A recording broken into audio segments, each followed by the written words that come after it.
Alors, bienvenue dans cette vidéo et j'espère que tu te portes bien. En tout cas, moi, ça fait plaisir de savoir que tu te trouves là. Alors, tout au long de cette vidéo, mon objectif, c'est de te montrer un tout petit peu comment est-ce que tu peux mettre en place un système d'onboarding pour tes différents utilisateurs. À noter que l'objectif derrière la mise en place d'un onboarding, c'est de permettre que ceux-ci puissent rapidement te soumettre un certain nombre d'informations initiales lorsqu'ils créent leur compte. Alors, c'est vraiment important pour une application de mettre en place ce système-là et de recueillir des informations provenant de ses utilisateurs le plus rapidement possible. Tout au long de cette vidéo, je vais te montrer comment est-ce que tu peux le faire rapidement avec Next.js et en utilisant TIAPC. Pour le coup, je vais te faire la démo de ce que moi j'ai eu à faire, par exemple, sur le SaaS sur lequel je suis en train de travailler actuellement. Il s'appelle AgoraSafe. Alors, si tu te connectes, si nous nous connectons par exemple sur AgoraSafe, on va choisir de se connecter par exemple en utilisant Google, que ça aille beaucoup plus vite. Et vous allez voir en fait que là, je vais mettre mes identifiants de connexion. Là, je vais me connecter avec ce compte-ci. Donc, OK. Donc, vous allez voir avec moi que après que je serai connecté, je serai très rapidement prompté par le fait que je dois renseigner un certain nombre d'informations initiales. Alors, OK, là, je termine le processus de la page d'accueil. On a ce très joli truc. Donc là, vous voyez, j'accède directement sur mon espace d'administration où on me dit Welcome to AgoraSafe. On a un certain nombre d'informations. Je peux cliquer sur Next. OK. Et là, tu renseignes tes informations de ton organisation, en fait. Donc, en gros, le SaaS sur lequel je suis en train de travailler, c'est un SaaS qui permettra à terme de pouvoir mettre en place des funnels dans lesquels des marketeurs ou alors des personnes qui vendent des produits pourront, à l'aide d'un lien ou alors une communication via leurs différents réseaux sociaux et tout, pourront rediriger de potentiels utilisateurs vers une espèce de landing page où ils pourront présenter leurs produits et potentiellement rediriger vers d'autres plateformes qui leur seront dédiées. Et derrière, ils pourront avoir une espèce de système d'analytics où ils pourront voir en fait quelles sont les différentes personnes qui ont eu à interagir sur la page, etc., etc. Donc, en gros, c'est ça sur lequel je suis en train de travailler. Là, par exemple, on te demande de renseigner le nom de ton organisation. Je vais peut-être mettre mon org. Et je vais rajouter, par exemple, ici un logo. Donc, je vais cliquer sur Ouvrir. Là, on a cette superbe animation avec le système de chargement. Et là, tu peux directement cliquer sur Next pour suivre la suite. Donc là, par exemple, j'ai automatiquement mon photo de profil qui est préchargé. J'ai mes informations que je peux renseigner, mon nom, je peux mettre Caleb Roussiel, Create Tools, yeah. Donc là, et ensuite, tu peux mettre un numéro de téléphone, par exemple, ici, et potentiellement rajouter une photo de profil si tu le souhaites, en tout cas sur la croix.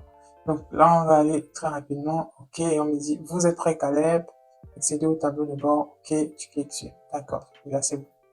Donc, bon, pour cela, on sera redirigé directement sur la page d'accueil de notre tableau de bord. Mais comme il n'y a encore rien, j'ai mis juste un texte. Salut les gars, parce qu'en fait, le SaaS, il est encore en cours de développement. Mais ça me semblait intéressant pour moi de partager avec vous comment est-ce que je le construis bout par bout. Donc, là, vous serez redirigé à ce niveau. Alors, je vais rapidement aller sur le code, histoire de vous montrer un petit peu comment est-ce que ça a été architecturé pour pouvoir arriver à ce résultat. Parce que si vous vous rendez compte, si vous rechargez même votre page, il n'y aura plus de process d'onboarding qui sera demandé pour l'utilisateur en question. Donc, vous voyez là, je suis bien connecté, j'ai plus de process d'onboarding qui m'est demandé. Donc, allons-y rapidement au niveau du code. On va se rendre sur le code ici. Alors, premièrement, je vais fermer ça. À noter que moi, personnellement, la manière dont j'organise les fonctionnalités, c'est dans un dossier Features. Et là, dans Features, vous allez voir qu'il y a un dossier qui s'appelle Onboarding. En fait, c'est ça qui gère tout ce qui est process d'onboarding. Ce sont les différentes étapes d'onboarding et quelques composants en fait qui sont requis pour que cette fonctionnalité soit effective. Ça permet que si demain ou après-demain j'ai besoin encore de cette fonctionnalité, j'ai juste à copier peut-être ce dossier et le coller dans un autre projet, comme ça je pourrais rapidement y aller. Donc si on se rend par exemple sur le dossier, sur le fichier onboarding wizard, vous allez voir que en fait là, En fait, là, c'est le fichier root, en quelque sorte, qui me permet de gérer tout ce qu'il y aura comme process ou flow de l'onboarding. C'est à ce niveau où je définis les différentes étapes, les différents textes pour chaque composant avec les descriptions associées et les différents composants qui seront nécessaires pour cette étape-là. Donc là, par exemple, dans mon cas, j'en ai une, deux, trois, quatre. J'en ai quatre. Et en fait, je fais une espèce de filtre pour pouvoir filtrer ceux qui n'ont pas encore été parcourus par l'utilisateur en question. Donc là, c'est un modèle, une espèce de modèle où je fais une espèce de parcours des différents process, différentes étapes en quelque sorte, et j'affiche comme ça de manière dynamique le composant en question. Donc il y a l'étape, c'est ce que vous voyez finalement lorsque la modèle s'ouvre, il y a l'étape. Et là, c'est en fait la progress bar que vous voyez qui permet de pouvoir me montrer le niveau de progression de l'utilisateur en question.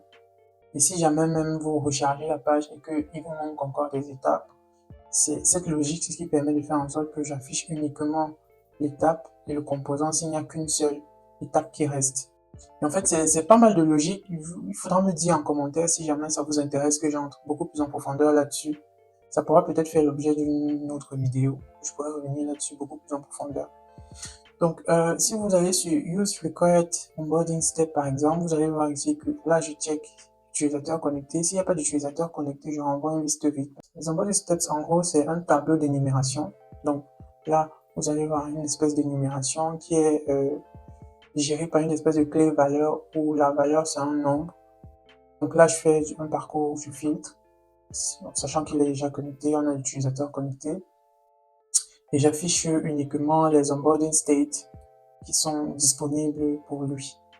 Donc c'est un peu ça la logique et c'est plein de logique un petit peu. Donc dites-moi en commentaire si ça vous intéresse vraiment pour qu'on puisse aller un peu plus en profondeur. Mon objectif n'est pas de faire une vidéo très longue pour ça, c'est juste de vous donner une espèce d'aperçu de comment est-ce que moi j'ai géré ça. Donc à noter que moi j'utilise Next.js 14, mais je suis encore sur PageRouter. Donc j'utilise pas AppRouter. Donc si on se rend par exemple sur Angora Safe, mon provider pour l'utilisateur connecté, par exemple, vous verrez qu'il y a un use effect où je récupère la valeur onboarding. Il faut noter que cette valeur-là, elle est stockée en base de données. Donc, l'onboarding que vous voyez, en gros, c'est, comme je vous l'ai dit, c'est une énumération qui est associée à une valeur integer. Et cet entier, en fait, c'est une valeur binaire. Donc, si on se rend, par exemple, dans la classe Flags, la classe Flags, par exemple, c'est une classe qui nous permet de pouvoir définir un certain nombre de valeurs sous forme d'exposant 2. Donc, ça me génère un tableau de valeurs qui sont basées sur les puissances de 2. En gros, c'est ça. Et j'ai une méthode ici qui s'appelle asFlags. C'est une méthode qui permet de vérifier si un ou plusieurs drapeaux sont activés dans une instance donnée. Donc, c'est ça qui me permet en fait de savoir si l'utilisateur, il a déjà passé une étape d'onboarding ou pas.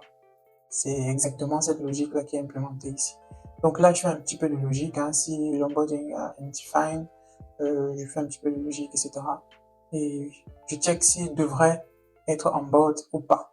Donc, si, bien évidemment, il a déjà dépassé ce nombre, le nombre qui a été spécifié de l'autre côté, lorsqu'on se trouvait dans le fichier, dans ce fichier-là, voilà. En gros, ce sont les différentes valeurs de l'étape. Donc, à chaque fois qu'il arrive à welcome, je fais onboarding égale à 1.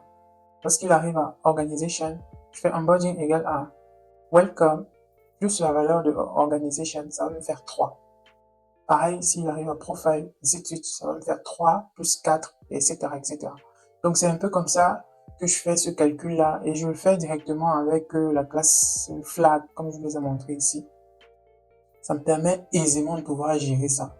Et à noter par exemple que j'ai plein de méthodes comme ça qui me permettent de pouvoir gérer ce type de choses. Et c'est utile vraiment pour la gestion par exemple des permissions, où vous allez spécifier par exemple qu'un utilisateur il peut faire ceci, ça correspond à la valeur 1, il peut faire cela, ça correspond à la valeur 2, ainsi de suite. Donc on va rapidement passer sur le back-end pour que vous voyez un petit peu comment est-ce que je fais. Si on se rend par exemple dans le dossier server, Vous allez voir ici, je vais un peu essayer de fermer ça, ok. Donc là, j'ai une fonction qui s'appelle Complete User Onboarding Handler. Et cette fonction, en fait, qui est appelée à chaque fois qu'il clique sur le bouton Continuer.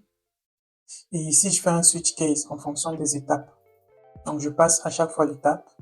Et en fonction de l'étape, si nous sommes à l'étape Welcome, je fais une mise à jour au niveau de ma base de données.